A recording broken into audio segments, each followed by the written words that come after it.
Hi, what I'm going to do is I'm going to show you how to make a double piping. I've cut a 3-inch strip of fabric. What you want to do is just kind of fold it in half. It doesn't have to be exact. You want to lay one of your cords in the middle of that fold, like this. Then what you're going to do is you're going to take your second cord and you're going to lay it right next to that first cord. And if you've got these frayed edges like I do here, you just lay them up to above. Then what you do is you just carefully fold it over. We'll go ahead and place that under the special foot. On a Bernina, it's the number 59 foot. And you'll see it's got 2 grooves for the cording.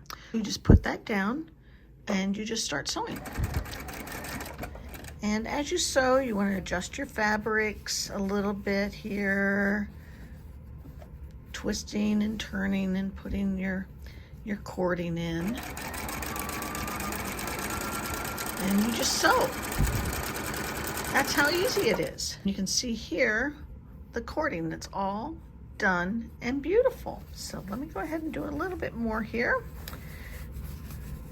Get these lined up.